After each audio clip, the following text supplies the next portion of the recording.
How's it going, everybody? So this is going to be the notes over the absolute value function. What we're going to do is we're going to go over the attributes, and then we're going to go over how to apply the transformations and those things. So we're going to be leaning on a lot of our understanding from, past ideas and past concepts. Now, of course, we will review a lot of this on Thursday and Friday. So if this video doesn't sit well with you, we will be going into more depth on it on tomorrow, okay, on Thursday. So here we go. So first and foremost, let's talk about the attributes. An absolute value function, the way it looks is it has a V shape, right? And it does something like this. Now, the big key points to look at is, first and foremost, is that it cuts through the origin, right? So this right here is also known as the vertex, okay? So the vertex is at 0, 0. And another big thing is the domain and range. And so the domain and range of this guy. So for the domain of the function, we look at how far to the left it's going to go and how far to the right it's going to go. Now, what's nice and very unique about an absolute value function, and something you can always guarantee, is that it's going to be from negative infinity to positive infinity, because you'll notice there's nothing bounding it, nothing stopping it from moving out that way. Okay, so that's kind of nice in that regard. Now, in terms of how it moves, in terms of the range, there is an instance where it is stopped, right? It stops right here at the value of 0, right? For the y's. But then is going up without anything blocking it. There's no like ceiling or no cap at which we can't allow it to continue to grow. And so what's nice is we say that this grows to positive infinity, okay? Now, of course, the infinity is going to get a parentheses, but the 0 is a tangible point that we can touch, and we're going to go ahead and say bracket, all right? So those right there are going to be the unique features that we're going to have to express, that we're going to have to be able to show on the various transformations. Now, please understand the vertex is going to change and the range is going to change based upon the transformations, but what's super cool is the domain will always remain the same, okay? So now what I'm going to do is I'm going to go ahead and expand this picture, and then we'll go ahead and take a look at that. Alrighty, so here is the picture that's now fully expanded. This is something that we're going to be doing a lot on our assignments and a lot on tests, and so you're going to have to definitely get very familiar and comfortable with this type of format, okay? So the first thing you guys are going to have to be comfortable with is expressing the transformations. Now, what you're noticing right now is it's a little outside your comfort zone, because what you're looking at right here is not function notation anymore, but the transformations in the function itself, okay? Because if we remember, the original function of an absolute value is f of x is equal to the absolute value of x. But now we're going ahead and saying, hey, there's transformations applied to this guy, and they're already implemented. Now, of course, the way we view them is very similar to function notation, and I can go ahead and show you. So for here, if we were to write this in function notation, this would have been the 2 is on the outside. You would have had your x minus 1, and then your plus 1. So what you'll notice is it's the exact same thing, just fully implemented, and we're going to have to be comfortable with that, okay, moving into this topic. So this right here, if the 2 is on the outside, we always consider that to be called vertical, right? So we're going to say that this is a vertical, very good. And since it's a number greater than 1, we're going to say that it's a stretch. It's a vertical stretch, and then of 2. And then because there's a minus 1 on the inside, that indicates left or right. Well, since it's minus, it's going to go to the right 1. And since it's a plus 1, that means we're going to go up 1. Now, what I'll do is I'll probably review all these types of ideas on Thursday. I'll go through like a brief recap. and I'll let you kind of get an idea of, those transformations firsthand, okay? Now here for this first box, these three types of boxes that you see, you're going to be using these a lot, so get comfortable with it. The first box is going to be the table that I showed you guys.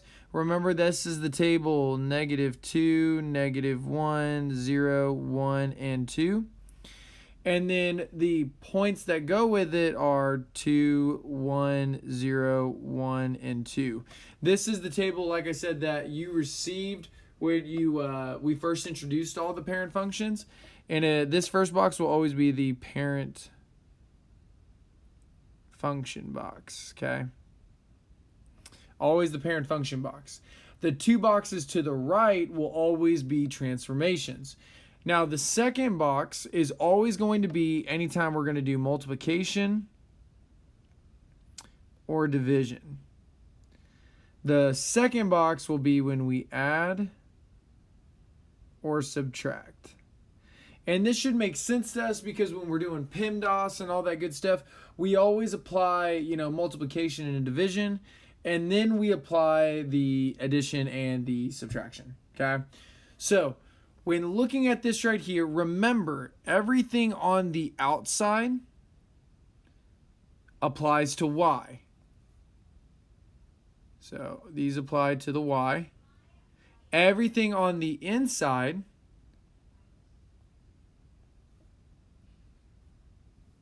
applies to the x value. So just keep that in mind when we go ahead and do these transformations. Now remember, everything on the inside is going to be opposite because remember your x's lie to you, right? Now let's go ahead and first address all the y's. So the 2, okay, that is multiplying, okay? So it's multiplying our y values. So we're going to say that we're going to take our y values and multiply them by 2. Then, since the next one is a plus, we're going to be adding, so that's going to go to the next box, and that's going to be adding 1. Okay? Now, let's go ahead and apply for the x's. Now, you'll notice there's nothing multiplying the x, so we don't have to put anything here, okay? Nothing has to go there.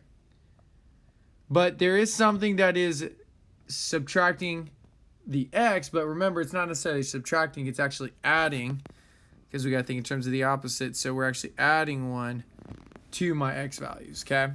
So now let's go ahead and apply these transformations, okay? So for these right here, the -2, so nothing's being multiplied, so I have -2, -1, 0, 1, and 2. But I am multiplying my y values by a 2, so I have 2 times 2 is 4. 1 times 2 is 2. 0 times 2 is 0. Then I have 1 times 2 is 2. 2 times 2 is 4. Okay? Now that I've done that, I'm going to apply the next transformation, the addition and subtraction box. -2 plus 1 is -1.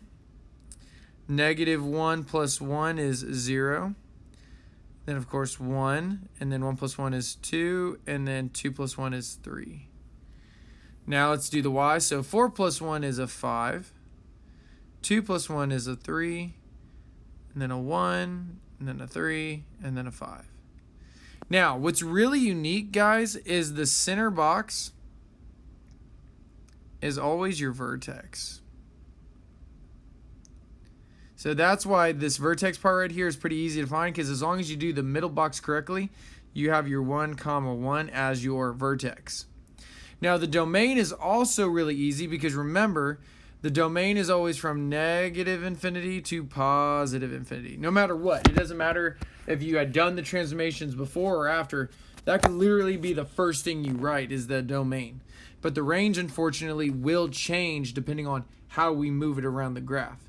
So first and foremost, remember, because this box right here has all the transformations applied to it, we're plotting this box. We're not going to plot the first 2 boxes because it only has pieces of the transformation. So we're plotting the last box. So I have a -1, 5. So -1, 5. The next one is going to be 0, 3. Then I have a 1, comma 1. Then I have a 2, comma 3. 1, 2, 1, 2, 3. And then of course a 3, comma 5. And so if you were to trace through, you would have your absolute value just like this. Now the picture that you draw should match the verbal transformations that you wrote about. We said that it was stretched by 2 and it went to the right. We can easily see it move to the right. We can also see that it moved up 1, because also if you want to, you could take a look that, you know, this right here, guys, this little dashed yellow line, this was the parent function, right? And so you'll notice based upon the parent function, he moved up and to the right just like we wanted, just like we said.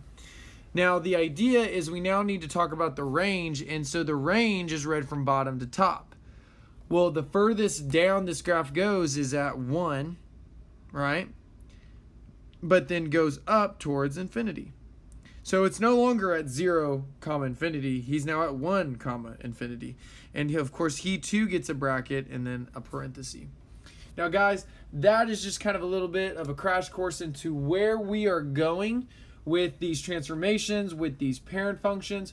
We'll have a great time exploring those more tomorrow and have a better understanding of these types of transformations. So don't worry. Just try to soak in this video as much as possible. And other than that, fantastic job. And I will see you guys tomorrow. I will be on the Zoom if you need anything. Alrighty, guys. Bye.